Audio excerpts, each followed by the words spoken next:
काही जबाबदाऱ्या देखील टाकल्या आहेत, त्या जबाबदाऱ्या पूर्ण करण्याचं काम हे तुम्हाला आणि आम्हाला करायचं आहे.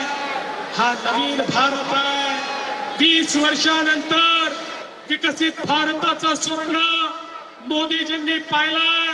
त्याच्याकरता विकसित महाराष्ट्राचं स्वप्न आपण सगळे मिळून जगणार आहोत आणि तुमच्या भरोशावर येत्या 20 वर्षामध्ये विकसित महाराष्ट्र आपण तयार करणार आहोत. एक असा महाराष्ट्र जो खऱ्या अर्थानं सर्वांची स्वप्न पूर्ण करणारा, समतेचा महाराष्ट्र, प्रगतीचा महाराष्ट्र, पुढे जाणारा महाराष्ट्र, आमच्या युवांचे स्वप्न, त्या स्वप्नांना बळ देणारा, त्यांना पंख देणारा महाराष्ट्र हा आपल्याला तयार करायचा आहे.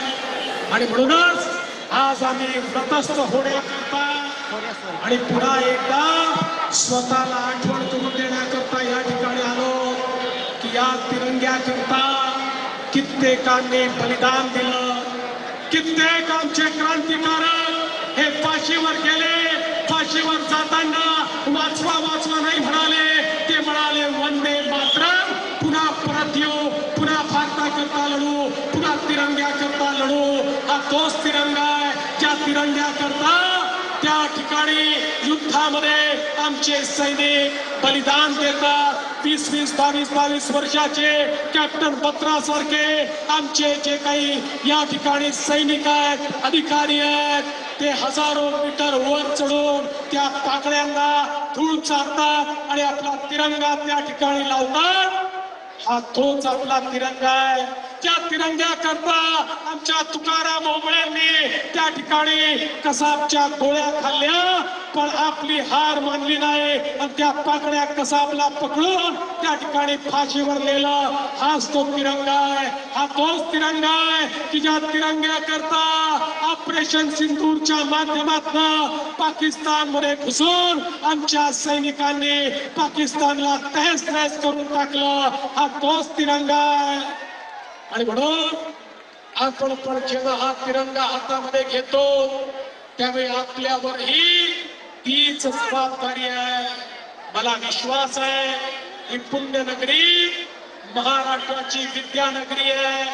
ही पुण्यनगरी महाराष्ट्राची इनोव्हेशन नगरी आहे. ही पुण्यनगरी महाराष्ट्राची उद्योग नगरी आहे. ही पुण्यनगरी ही भारताचं एक सांस्कृतिक बलस्थान आहे. आणि म्हणून पुण्यनगरीचे हे सर्व युवा जे माझ्या समोर आज मला तिरंगा घेऊन दिसतात, मला विश्वास आहे यांच्या भरोशावर उद्याचा भारत आपण उभा केल्याशिवाय राहणार नाही. आणि त्याकरता तुम्हाला सर्वांना शुभेच्छा देतो. 15 ऑगस्ट स्वातंत्र्य दिनाच्या तुम्हाला शुभेच्छा देतो. आणि दरवर्षी आम्ही असंच आमच्या तिरंग्याच्या मान सन्मानाकरता मैदानात उतरत राहू हा विश्वास व्यक्त करतो. आणि मोदीजींच्या नेतृत्वामध्ये भारत जगातली सर्वात मोठी चौथी अर्थव्यवस्था झालाय. आता भारत जगामध्ये शस्त्रास्त्र पुरवणारा एक मजबूत देश झालाय.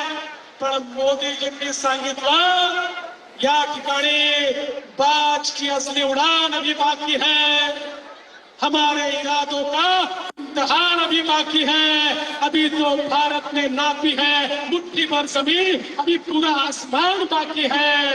या आसमानामध्ये त्याशिवाय आम्ही थांबणार नाही हा संकल्प करूया. बोला भारत माता की, भारत माता की, भारत माता की. जय हिंद, जय महाराष्ट्र.